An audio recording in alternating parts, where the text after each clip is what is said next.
বাইকটাতে বসে আমার কাছে ভালো লাগতেছে, কারণ বাইকটার সাসপেনশন, যেহেতু আগারগা রোডে রাইড করব সেহেতু বাইকের টপ স্পিড চেক করার তো সুযোগ নাই। কিন্তু তবে জিনিস যেটা খারাপ লাগতেছে সেটা হচ্ছে এটার মিটা করতেছি না।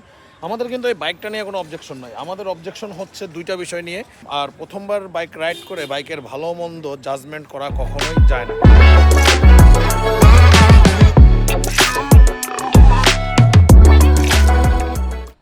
বাসায় চলে যাচ্ছিলাম অটো থেকে বের হয়ে, আর বাসায় যাওয়ার আগে চিন্তা করলাম ভাই ব্রাদারের সাথে একটু আড্ডা দিয়ে যাই। ভাই ব্রাদাররা সবাই মিরপুর আগারগাঁয়ে আড্ডা দেয়, আর আড্ডা দিতে এসে আমার চোখে লাগলো এখানে একটা FZ25 বাইকটা আছে। যদিও বাইকটা লঞ্চ হয়েছে অনেক দিন আগে, কিন্তু আমার এই বাইকটা রাইড করার সৌভাগ্য হয় নাই। সৌভাগ্য প্লাস সুযোগ দুইটার একটাও পাই নাই। আরও সাদা বাইক রাতের বেলা দেখেই দূর থেকে চকচক করতেছে, তাই ভাবলাম সাকিব ভাইয়ের বাইকটা একটু রাইড করি। আমি কোনো প্রফেশনাল বাইক রিভিউয়ার না, তারপরও টুকটাক ভিডিও করি বাইক নিয়ে। আর FZ-টা দেখে মনে হলো আপনাদের সাথে একটু কথা শেয়ার করি। প্রথমেই বাইকটাতে বসে আমার কাছে ভালো লাগতেছে, কারণ বাইকটার সাসপেনশন যথেষ্ট স্ট্রং মনে হয়েছে। আমার মতো 100 কেজি ওজনের লোক নেয়ার পরেও সাসপেনশন একটু ডাবে নাই, এবং কমফোর্টেবলি আপনার রাইড করা যাইতেছে। এবং FZ বাইক বা ইয়ামাহা বাইকের যে কমফোর্টের রাজা বলা হয়, সেটা বাইকটাতে উঠেই প্রথমবার টের পাইছি। যদিও আমি কখনো ইয়ামাহা বাইক ওইভাবে ইউজ করি নাই, কোনোভাবে ইউজ করি নাই। আমার ইয়ামাহা বাইক কোনো কালেই ছিল না, যে কারণে কেউ মনে করেন না যে আমি ইয়ামাহার প্রশংসা করতেছি। বাইকটাতে বসলাম, বসার পর একটা সিটিং পজিশনটা যথেষ্ট আপরাইট মনে হইলো, ভালো লাগলো, রাইড করতেছি। বাইকের লুকিং গ্লাসগুলো খুবই ছোট এবং চমৎকার, মানে ছোট হলেও মিনিমালিস্টিক, এবং ব্যাক ভিউ খুবই দুর্দান্ত, পুরোটাই দেখা যায়। যেহেতু আগারগা রোডে রাইড করব সেহেতু বাইকের টপ স্পিড চেক করার তো সুযোগ নাই। কিন্তু বাইকটাতে একটা ইনস্ট্যান্ট পুশ আছে ভালোই, মানে এটা রাইড করলে বোঝা যাবে যে ভাই 20 bhp, আর এটা একটা 250 সিসির বাইক। আর আরেকটা বিষয় হচ্ছে এটাতে গিয়ার ইন্ডিকেটর নাই, একটু রং সাইড দিয়ে গেলাম, কারণ আমি যাব হচ্ছে ডান পাশে এই রাস্তাটায়।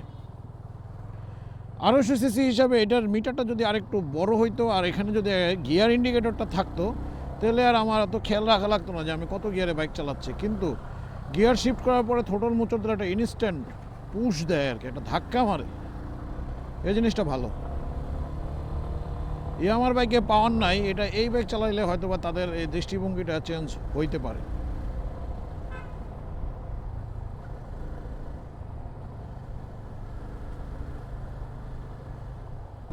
মোটামুটি 6000 RPM এর পরে যে একটা ধাক্কা মারে কিন্তু চমৎকার, এবং ইনস্ট্যান্ট আপনার স্পিডটা বুস্ট হয়। এই জায়গাতে একটু ফাঁকা আছে, এখানে দ্বারা একটু আপনাদের সাথে এই কথাবার্তা বলা যায় কিনা। বাইকটার সব থেকে মজার বিষয়টা হচ্ছে বাইকটার রাইডিং কমফোর্ট। যেমন দেখেন একদম আমার পা স্ট্রেট, এটা যদি এখানে উঠানো হয় এবং হাতও একদম পুরো স্ট্রেট লাইনে বাইক রাইড করা যাবে, কোনো সমস্যাই হয় না। এবার একটু বাইকটা থেকে নেমে তারপর আপনাদের সাথে কথা বলি। এই বাইকগুলো পুলিশের কাছে দেখছিলাম আরও 2 বছর আগে, যখন বাংলাদেশে 250 সিসির পারমিশনও ছিল না, তখন পুলিশরা এই বাইকগুলো ইউজ করতো, এবং দেখে একটা অন্যরকম ভালো লাগা কাজ করতো। বা বড় গাড়ি, তাও আবার 250 সিসি। তবে বর্তমানে এই বাইকটা নিয়ে অনেক ধরনের কটু কথা আমরা শুনি, ফেসবুকে বা ইউটিউবে যারা ভিডিও বানায় তাদেরকে লাল ভাই উপাধি দিয়ে দেয়। আমি জানি এই ভিডিও বানানোর পরে আমাকেও হয়তো লাল ভাই বলতে পারেন, কিন্তু ভাই লাল বলেন আর নীল বলেন, আমি এই বাইক কিনতে পারবো না, কারণ এখন আপাতত বাইক কেনার কোনো প্ল্যান নাই। তবে যারা লাল বলছেন তারা বাইকটা একটু রাইড করে দেখেন। আমার কাছে কিন্তু বাইকের লুকসটাই সুন্দর লাগতেছে। আসলে হোয়াইট কালারের বাইক এত ক্লিয়ার আমি এর আগে বাংলাদেশে দেখি নাই। মানে খুবই সিম্পল, কোনো ডিজাইন নাই, সিম্পলের ভিতরে গর্জিয়াস যাকে বলে। আর আমি বাইকের মনে একটু বেশি প্রশংসা করে ফেলতেছি, যে কারণে সবাই আমাকে লাল ভাই বলে ফেলবেন। তবে যেটা বিষয় সেটা হচ্ছে এই বাইকটা 5 থেকে 10 মিনিটের মতো চালানোর পরে আমার কাছে দুইটা জিনিস খুবই ভালো লাগছে। সেটা হচ্ছে বাইকটার breaking, dual channel ABS, breaking ভালোই। সাথে দেখেন এটার সামনে প্রজেকশন হেডলাইটটা অন করাই, এই জন্য হয়তো বোঝা যাচ্ছে না। প্রজেকশন হেডলাইট, সাথে সিটিং কমফোর্ট এবং সব কিছু মিলিয়ে আমার কাছে মনে হচ্ছে এটা একটা টোটাল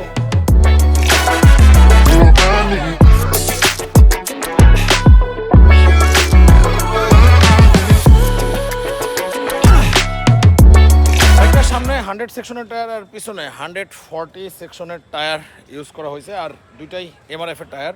যদিও বাইকটা আমার দীর্ঘদিন চালানো হয় নাই বা দীর্ঘ সময় আমি বাইকটা চালাই নাই, যে কারণে এটা সম্পর্কে অত ডিটেলস আমি বলতে পারতেছি না। আমাদের কিন্তু এই বাইকটা নিয়ে কোনো অবজেকশন নাই। আমাদের অবজেকশন হচ্ছে দুইটা বিষয় নিয়ে। প্রথম বিষয়টা হচ্ছে বাইকটার প্রাইস নিয়ে। এখন ভাই প্রাইজের বিষয়টা কোম্পানি যেটা রাখছে, আপনারা যদি অ্যাফোর্ড করতে পারেন তাহলে কিনবেন, আর যদি অ্যাফোর্ড করতে না পারেন আমি আপনাদেরকে বলবো না বললাম। আর প্রথমবার বাইক রাইড করে বাইকের ভালো মন্দ জাজমেন্ট করা কখনোই যায় না। আর দ্বিতীয় যে জিনিসটা আমার কাছে খারাপ লাগছে সেটা হচ্ছে বাইকটার মিটার। এখানে ইম্পোর্টারের কোনো কিছু করার নাই, যারা বাইকটা ম্যানুফ্যাকচার করছে তারাই এটার মিটারে গিয়ার ইন্ডিকেটরটা দেয় নাই। তবে 250 সিসি হিসাবে এটার মিটারে যদি গিয়ার ইন্ডিকেটরটা দিত তাহলে এটা আমাদের জন্য আরও বেশি ভালো হইতো। আর এই বাইকটা যদি ভবিষ্যতে সুযোগ পাই তাহলে লং টাইম একটু চালিয়ে দেখবো, মিনিমাম 2-5-10 কিলোমিটার চালাবো। চালানোর পরে বাইকটা কীরকম সেটা আমরা বলতে পারি। তবে আমি প্রায় 10 মিনিটের মতো যে বাইকটা চালাইলাম, আমার কাছে কিন্তু এটার ইঞ্জিনে অতটা হিট মনে হয় না। 250 সিসির অন্য যে বাইকগুলো আছে বা হায়ার সিসির যে বাইকগুলো, ওগুলোর ইঞ্জিন থেকে ভালো ধরনের হিট জেনারেট হয়, কিন্তু এইটাতে তুলনামূলকভাবে হিট কিন্তু কম। আমাদের সবসময় বেশি আগ্রহ থাকে একটা বাইকের ড্যাশবোর্ডের উপরে, মানে এইখানটাতে আপনার সময়টাও দেখা যাচ্ছে না, প্লাস গিয়ার ইন্ডিকেটারটাও দেখা যাচ্ছে না, এবং দুইটা জিনিসই আমি চমৎকারভাবে মিস করছি। যদি এই দুইটা জিনিস থাকতো তাহলে আমার কাছে মনে হচ্ছে এটা আরও বেটার হইতো। এখন অনেকে প্রশ্ন করতে পারেন যে ভাই আপনি তো বাইকের দাম অনুযায়ী এই বাইক কিনা এই কথাটা বলতেছেন না।